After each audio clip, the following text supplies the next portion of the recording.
right, welcome to today's show. I got to be honest, I am fresh off of the island of Hawaii. So being back in cold, miserable Utah, I'm like, really? And then I got to do this show with you, Shane. I'm like, son of this. No matter how cool you are, Shane, you're not Hawaii. No, well, Trevor, you were living in Hawaii a year ago. And, I know, it's crazy. I know. and It's funny. You made the about- comment to me on yeah, Monday or whatever we were talking, and you're like, "What are you doing there? You left there. This is you, a bad idea." And to be totally honest, like I was literally contemplating my life choices as I was there because I'm down at the beach. I'm down at Poipu, and I'm like, I lived here. I was at this beach every single day. Why did I leave? What the hell's going on here? And I'm like, my wife's like, because it was one of those bittersweet moments for sure. yeah, I'm sure because you were where you could go to all your old favorite haunts, eat, do everything, and you're like, what am I doing, right? So Oh yeah, they even had like a little welcome party. All of my friends got together, unbeknownst to me. We flew in Sunday, and I got there and they had this little welcome party. So there's like 30 people that had all gotten together at the park, and I went to they're like, hey, come to the park. I show up and there's all these people there, and everyone's like, we miss you so much. Yeah, it was tough. I was like, oh, I forgot how fun. Oh man, all these great people and yeah, the great food, and yeah, we had this delicious salmon that night there. The first night there, it was fresh caught. It was in the freaking water that day, and then it's like forgot. So, but I had to get back to real life, I guess. I can't. yeah, They always say you can't live in fantasy. That's just a vacation. But the problem was I did live in it. you did So live there, yeah. it was different. But yeah, it's good. It's good to get it back, man. How are you doing? So I am suffering from time change acclimation. Like we talked, I was in Japan or Korea for Yeah. 2 weeks, and since coming back, I've about given up sleep. So I'm sleeping about 4 hours a night, maybe 5, and this is day 4 of that. So it's getting a little old, and I'm hoping I'll acclimate soon.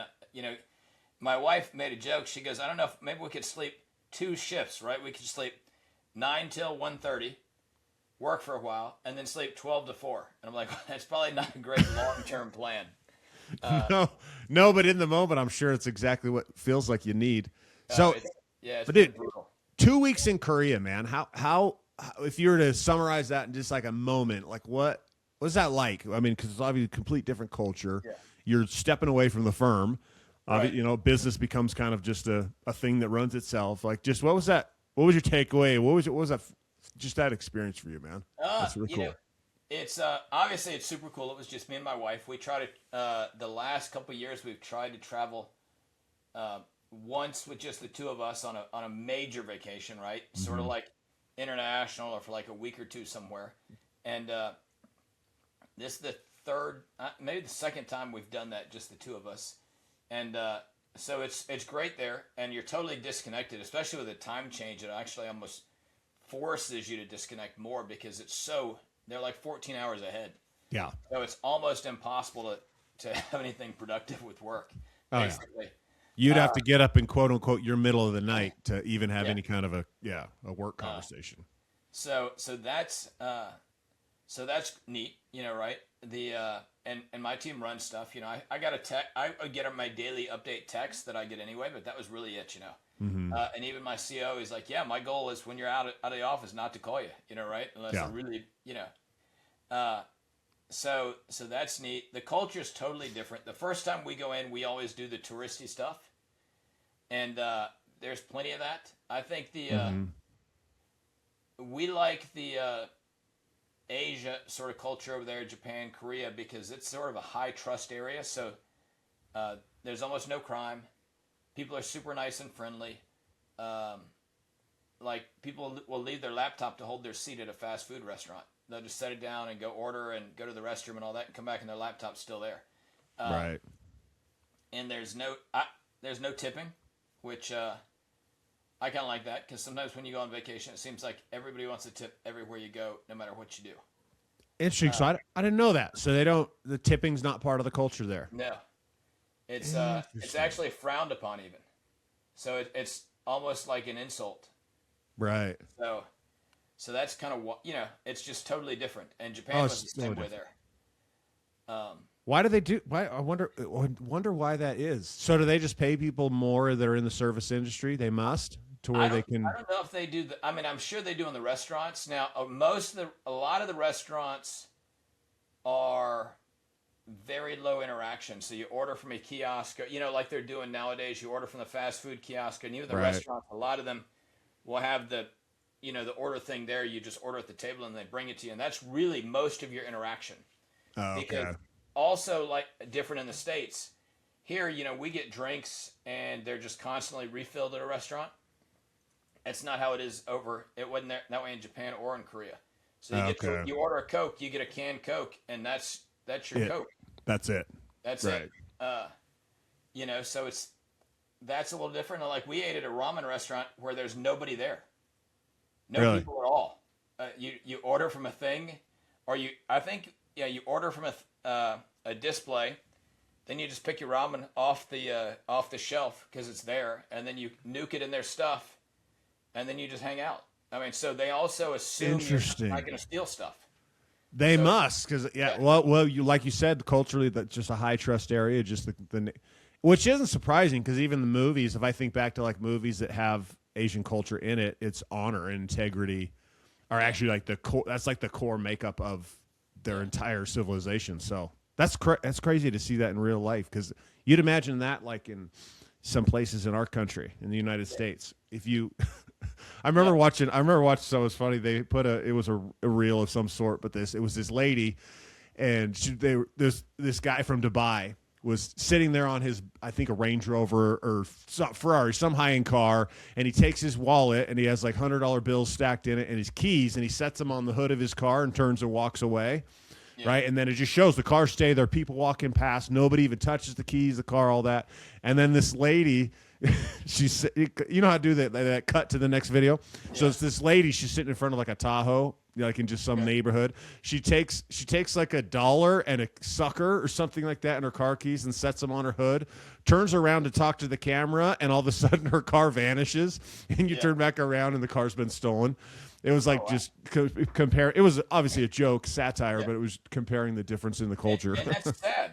That's so sad that, Yeah, it that's totally where is. we're at. They grossly overstate the number of people who speak English, is what I would say, or good English. Right. Um, Did you use the translator thing in your phone where you Yeah. can talk and then it does the thing? we do that. Does it work well? Does that work well enough that It you can? works pretty well. It Okay. works pretty decent. Yeah, like even one of our, we use it, and then we've also done the typing ones. Right? They sort of a lot of times prefer the typing ones if you're going to interact with somebody else Right. on your own phone. They just prefer that. They'd rather type it. Right.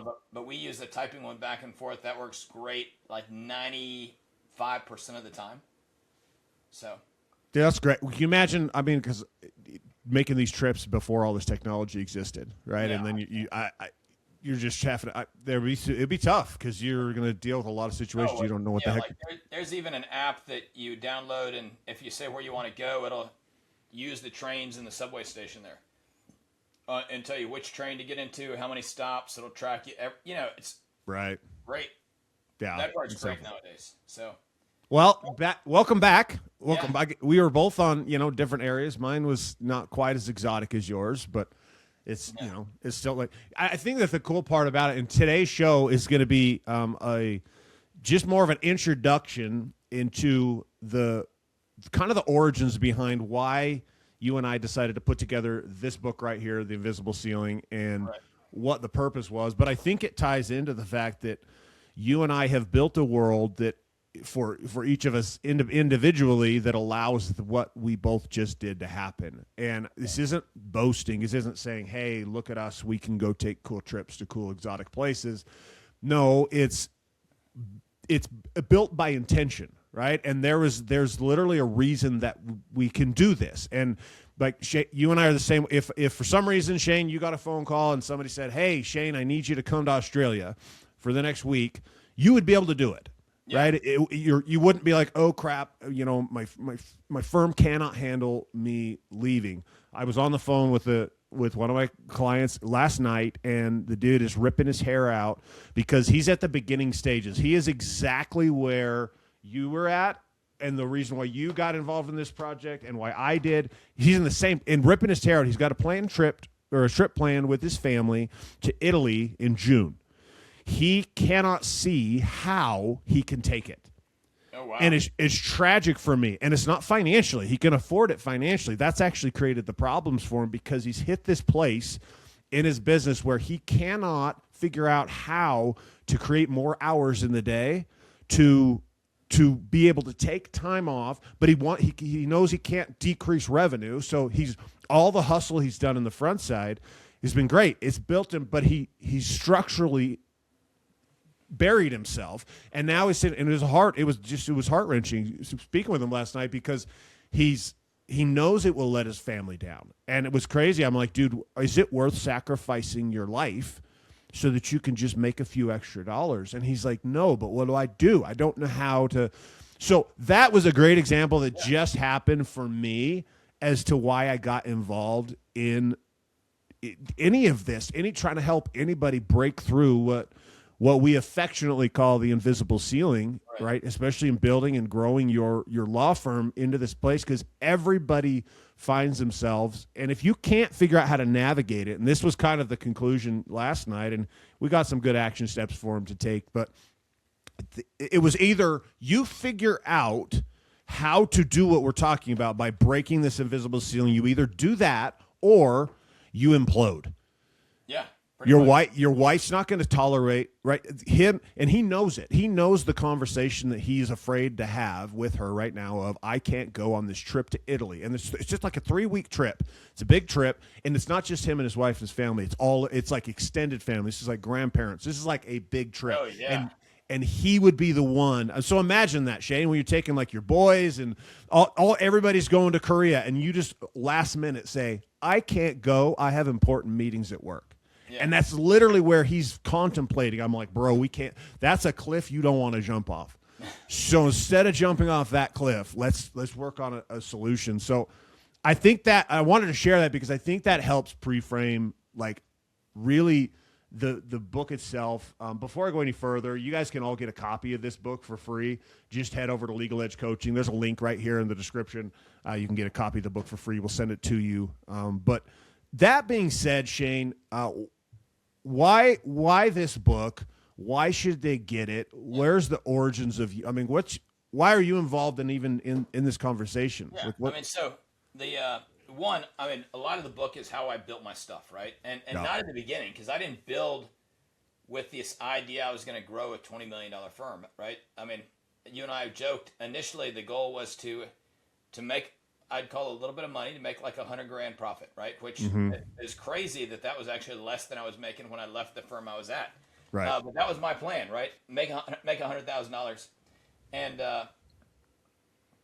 I hustled, right? I'm a hustler, and I had some good ideas. I borrowed some other good ideas from some other people, and over the course of 3 or 4 years, I built a pretty good business, right? We were rocking and rolling, but I was in that same spot where there's no way I would have been able to take a 3-week vacation. Right. Now, the difference is I would have been like, that's crazy to talk, babe. There's no way I can do 3 weeks, Right. You wouldn't have committed to it in the first place. No, I never would have, because that was, that was probably, years 3 and 4 of the firm. That was a year I was working all the time. I took like 3 weekends off a year.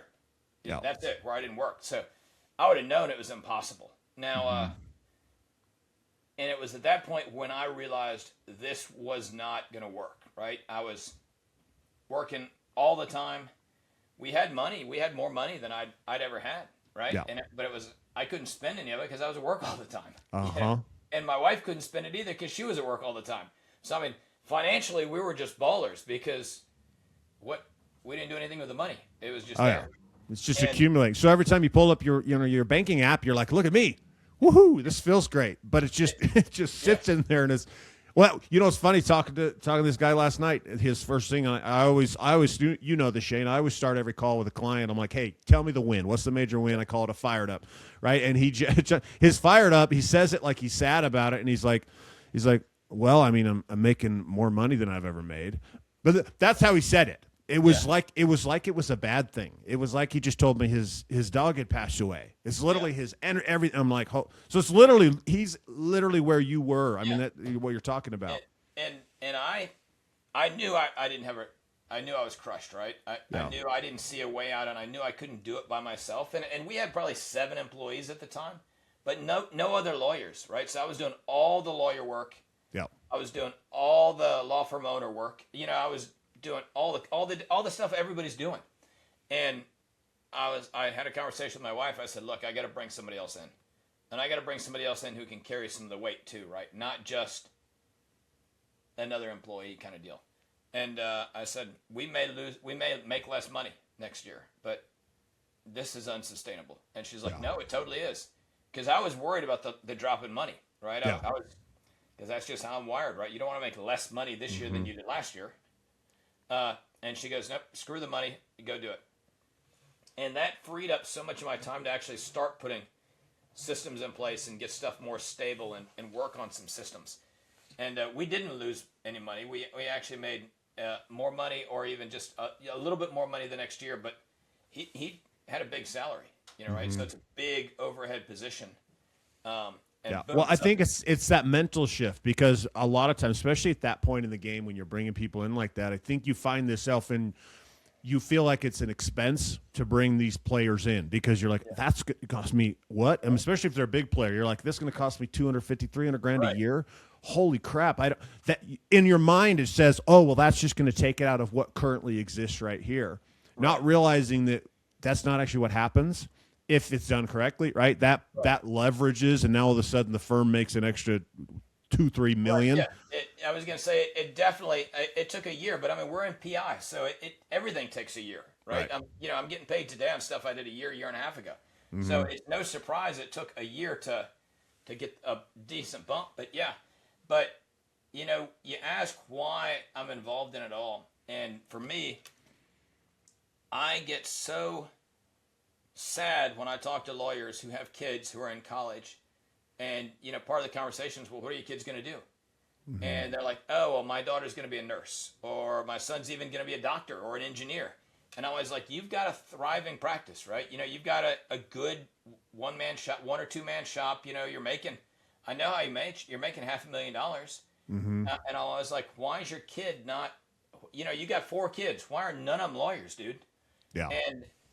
And it's because they're living that life. They're stuck in that pocket where I was. They're stuck in the pocket where that client of yours is, where they see there's money, but there's no life, right? And, you know, somebody gave me a story, or you know how people pass around little articles, and one of them was this guy talking to his son who's like 6 or whatever, and they're like, what do you want to do when you grow up? And the mom's talking to him, and he goes, well, why don't you want to be a lawyer like your dad? And it's, well, because I want to be able to, I don't ever get to see dad, so I want my kid to be able to see me.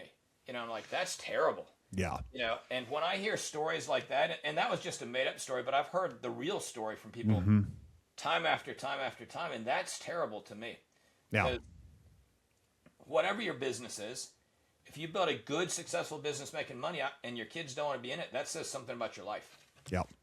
It's at the sacrifice. And I think for me, that's like the crux of it all. I mean, every single attorney that I work with on a regular basis, that you work with, that we both do, it's that turning point of realizing that you can't sacrifice the rest of your world for the success inside of the firm, and you don't have to. And you don't have to. That's the key, right? Yeah. You don't have to. No, but that's what we're taught to believe it, and I don't think it's on purpose. Maybe it is. Maybe that's just, I don't know.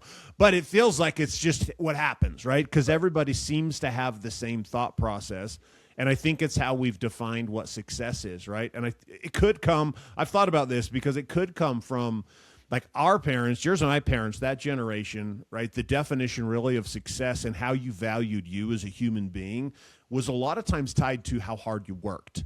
Right, and how hard is the key. Right? Yes. How hard, and a lot of times how hard is a code for how many hours. And it was also tied to physical things a lot of times. So you had to physically do it. There wasn't like leverage wasn't a normal conversation unless you grew up in a really wealthy household, right, where they understood leverage and arbitrage. Could be. I didn't have that conversation with anybody growing up. So yeah, I didn't either. So I'm like, maybe somebody did, but mine was, I was taught, and I know of many people I talk to, almost everyone, is you just work hard. It's like mowing the lawn, right? Yeah. You go mow your lawn. Why? Because that's just hard work, and hard work always pays off. And you. Yeah. Well, it's funny. For years, right? It's like, well, I could pay somebody to do that. I could do it myself, right? And even today, sometimes I struggle with this. Not as much as when I was younger, but it was always like, it's hard to justify paying somebody $50 or $100 to mow your yard on a Saturday when you're like, I've got a lawnmower. I could go mow my yard. I could save $100. Yeah. But that trickles into all kind of things that we talk about inside your own firm, right? Trying to save money and you're not really saving money. That's what becomes the illusion. I think that's why it's the lie. This is why it's, for the title of the book, invisible. Yeah. That's why it's invisible, because you can't see what's actually happening, because on the surface it appears like it's this way, but in reality underneath it's like a total different reality's playing itself out. And I think that becomes the game that we have to fight against. This is, we're trying to break those narratives. I had to break them for myself. You had to break them for yourself. You and I had to do it the hard way, in my opinion, right? We didn't have what you and I are doing, right? The legal edge didn't exist. We didn't have opportunities like they exist now to where we could step in and be mentored by somebody who's gone down that road, right? We had to figure it out. And so this is why it took years for you and I to even get to even levels of figuring some of these things out, because we just had to like try and keep trying and failing and trying. Well, and a lot of lawyers get in that pocket too, where they're the most successful person around them. Right. Right. Most successful in the family, most successful in their little circle, and status wise and money wise. So it's really hard to complain when you're the most successful, and there's nobody you can point and talk to who says, "Dude, you're killing yourself." Mm-hmm. Right. Or if they are, they're the person who's not successful at telling you you're killing yourself. Yes. And a lot of times you're like, "Well, dude, you're a loser." Yeah. You know, right? You don't make a lot of money, and you're telling me to cool off. Well, I've got like, my salary is like 5 times as yours, or so I'm not going to listen to anything you say. I didn't have anybody above me saying, "What are you doing, dude?" You know. Well, because the person above you, if you could get in that network and you had those people around you, what they would tell you is be different than what you think, because they're not going to say, "Hey, don't be a hard worker." They're just going to be like, "Hey, what you're doing is actually was great." Because you had to do that to get you here, right. But you're not going to. But Yep. The next level is not going to exist in that way, and that's really, I mean, when we look at putting this book together, this book is there's a fictitious story in it to illustrate a point that you and I have worked with multiple clients. I have more than I could count that have followed this exact same flow and the frustration they get into. And it's matched up with tactics and more like a workbook. That's why I wanted to get this in your hands. So again, we're going to give it to you for free. Just get your info. The link's below in the description. We'll send the book to you. But this gives you the roadmap. It's the roadmap, Shane, that you literally used to build. This is the map, right? This is the process to build the firm, and you don't have a small firm. You've got a significant firm. I mean, even if we didn't talk numbers or anything like that, and we just said, hey, you just took 2 weeks in Korea away from the firm. You actually came back and nothing changed. Like, the firm continued to increase in revenue. Problems arose and were taken care of. Like, there's all these things still continued. That's what's waiting for you inside of the pages of this book. If you'll be able to, everything you need is right here. I promise you, if you would implement what's inside of the chapters of this book right here, you would need nothing more. So from an information side, this is the roadmap, right? But one of the things we do that we're offering up for, it's not for everybody, but it's for exclusive firms who are doing a certain dollar amount, certain revenue, and there's an easy little form to fill out that would let you know if you qualify. But if you do, we'll jump on a call with you, and we'll actually help you see the invisible ceilings or the things that you're currently stuck in right now in your firm, create a 90-day roadmap for you to be able to actually go and implement and move forward. My mission is to help attorneys just like you to become who you want to become, to build the life. Like, nothing haunts me more than the conversation last night with the client that just I watch it, I see the pain, and I'm like, dude, you don't have to. It doesn't have to be the way you were. Like you can go on the trip. Stop telling me you can't go on the because you can. But what you got to do is reframe, and this unlocks that for you. And I want to help you unlock it even more. So inside of that link, when you click on that link to get the free copy of the book, there's also an opportunity for you to possibly jump on my calendar to where we can spend 60 minutes and actually dive into your firm and your situation. And I'd offer that up to you as a free of charge. There's no strings attached. This isn't like a gotcha moment, right? This is just me being able to. Shane, you and I, we've agreed that this is the right move. Right, we've figured some stuff out, and there's no reason for you listeners to go through and figure the same thing out yourself. And what I'll tell you is this is a hard truth. If you do not figure this out, what we're talking about today, and the reason we put this book together, the next probably 10 podcasts that we're going to put out are going to be going through the chapters of the book. If you don't figure this out, the outcome for you is what you have seen in your industry. You've seen your colleagues, you've seen your people do it. They will hit fatigue and burnout. They will end in divorce, having affairs, massive alcohol and drug addictions, and your life will fall apart. This isn't like a maybe that will happen. No, it will. It's almost I've watched it happen. So it's insane how often this is the game and this is the path, and it's just because you get stuck here. And as a high achiever, you can't be stuck. You won't let you. So you'll continue to push, and you'll blow your life up. So so here's your two options: get the book for free, or blow your life up. Which one do you choose? A or B? A or B? So what would you say to people, attorneys right now that are maybe where you were, and kind of some opportunities that? Yeah, I think the main thing is there is a different way, right? And you can have a great life and a great firm, and your firm can look however you want it to look, right? Mm-hmm. And we can help you get that. Every firm's not going to look like mine. No. But there is a different way, right? There's a different way to do it, and it's not just hustling, because honestly, to hustle yourself, if you're like me, and they are, you get exactly like your client who can't go on the trip, thinks he can't go on the trip, and he keeps adding on and ratcheting all that pressure, and that leads to all the things you're talking about, right? It leads to the divorce, leads to the affair, leads to the alcohol. I mean, there's a reason all the state bars normally mandate alcohol and drug, CLEs every couple of years. Yeah. It's because it's rampant in our industry because the stress is so high. The stress and the stress, the costs, the long hours. I mean, all of that is what lawyers have been conditioned that their life needs to look like. Yeah. And if you don't like running your law firm, then that's a problem because that's your life, and you're going to spend all that time there. And if you don't like running your law firm, we need to change it. We need to get it to where you do like it, or where your kids would want to work for you, or come into the practice. I mean, and where you look at it and give you like, yeah, I'd like my kids to have the life I've got, or better. Yeah. Right. And if you would look at what you do on a day-to-day basis and say, I would never recommend that to my kids, then we need to make some changes. I mean, that's terrible. Yeah. And all the tactics that we're talking about, they're inside the book. Yeah. So they're all here. It's not, so obviously we didn't really dive into tactics on the show. It's not a long enough or the right format to do it, but it's all there. So everything we're talking about can be backed up by data and facts inside of the pages of The Invisible Ceiling. So grab your copy of that book, head over to legaledgecoaching.com, or easier than that, just click the link in the description below right here, and you'll get access to the book. And again, with the opportunity, if you qualify, to jump on a call with me and have a conversation where we dive into your firm and we unlock basically your stick points and the reason why you're stuck where you're at, and create that map and the action plan for you to be able to move forward. If you got value from today's show or any of the shows that we put out weekly, give us a like and a subscribe, and also help us grow the show. It's our only ask, right? Shane and I, this is our labor of love. We don't get paid to do this. What we do is we do it because we want to help, and your way of helping back, if you got value, the value exchange, karma, it's a real thing. Share this show up with somebody else maybe share it with a colleague. All I would say is, the sticking points everybody has, there are themes there, right? And if you think you're in a unique situation, you're not. I mean, we've seen these before. Heck, between the two of us, we've probably lived most of them.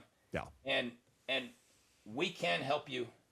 You can get out, is what I'm saying, right? You can figure out a way to fix it all. It's going to take some time and work, but it's definitely fixable, and you're not in a unique situation. and that's it. Yeah. I mean, so Yeah, there's always a path. There's always a path forward. Always. So, yeah, appreciate you guys listening to today's show, and we hope you guys continue on with the next few series. Like I said, we're going to dive in chapter to chapter through the books. But if you don't want to wait, just get your copy by clicking the link below. And that's all we got for you today. Have a fantastic rest of your day. We're out.